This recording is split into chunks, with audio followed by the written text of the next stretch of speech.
and Manpower's Jonas Prising, who joins me now. What is the idea here? To find jobs? I mean, certainly there's a need of jobs, but where will these jobs be and what will they? What sort of jobs are we talking about? Well, Richard, we're talking about all kinds of jobs. And, fortunately for us, we're at a labor market at its strongest in 40 years. So the intent of Welcome.us, this coalition of companies, the White House, the administration, and NGOs, is to ensure the integration of these Afghan refugees into US society and helping them in all kinds of ways, getting to a new city, settling down with accommodation, and of course finding jobs. And that's where many of the companies in the coalition, including ourselves, are really enabling the opportunities that we know exist in the US and providing them to the Afghan refugees. And that's what the coalition is all about. And the coalition for Afghans is now also going to be leveraged to help integrate and assimilate the Ukrainian refugees that is coming in. So these are people that have been accepted into the United States. So their refugee status has already been established in a sense, and now they need to rebuild their lives. And the number one priority there, I suppose, is an income. That's right. So they are getting supported already as refugees. And actually, the Biden administration has sort of created an exception so that they can be rapidly integrated and have the opportunity to work in the US. And that is otherwise a process that can take years. And this is vital for their ability to integrate into society quickly. We know that from our experience here. We know it from our experience in the Netherlands and in Germany with Syrian refugees. So we know this is extremely important. And equally, we know it's important for the Ukrainian refugees across Europe as well as here in the United States. Are these permanent jobs that you're looking at getting them? Or is this, is this stopgap measures for whilst obviously people determine whether they can go back to their own countries?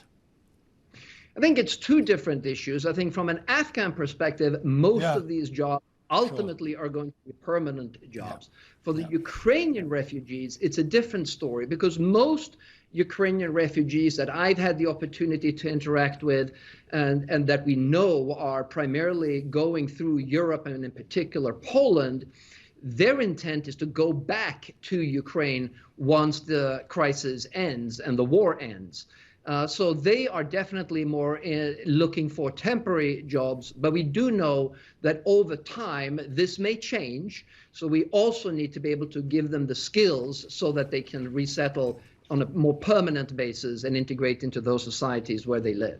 Jonas, I would be remiss if I didn't take the opportunity, since I have you on Crest Meets Business tonight, as you're expecting. Let's talk about the employment situation. Look, last year there was this great labour shortage in the US. There simply wasn't the skills and the workers necessary. Has that eased up? That has not really eased up, Richard. The labor market in the US is very strong. It's had its fastest growing labor market in over 40 years. And you can see that come through very strong nominal wage inflation as well here in the US. But the same is true across Europe as well and in many other parts of the world. And this is still a labor market that is experiencing the effects of the pandemic, where labor supply was constrained due to health care issues, lockdown issues, and is still trying to come back. But most labor markets today are stronger today than they were before the pandemic. Okay, on this inflation, you talk about the nominal inflationary effect, but we are aware, of course, that the relationship between nominal wage increases and the rate of inflation, people ask for more money.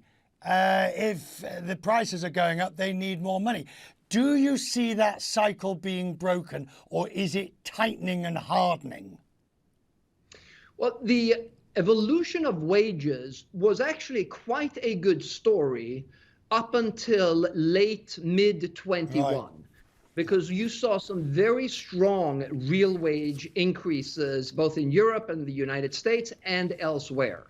And that dynamic has changed recently as the supply side shocks, mostly due to the pandemic still, are rippling through the economies and are driving inflation rates higher. So at this point, most developed markets Right. have real wage decline because the inflation rate is so high and is not keeping pace with wage inflation.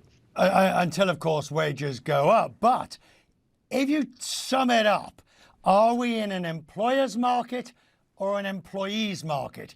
A job seeker's market or an employer's? Who has the whip hand here?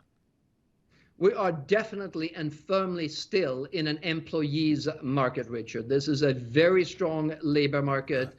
Employers are looking for workers in the US and in Europe. Right. And with many open jobs, it is a very strong labor market across the board. Jonas, thank you, sir, and congratulations on this excellent practical scheme to help people. I mean, what people need is a job and an income. That's what they need, particularly after what they've been through in Ukraine. A job, an income, and a way forward. Thank you, sir. Glad to have you on the program. Grassroots Business. Thank you.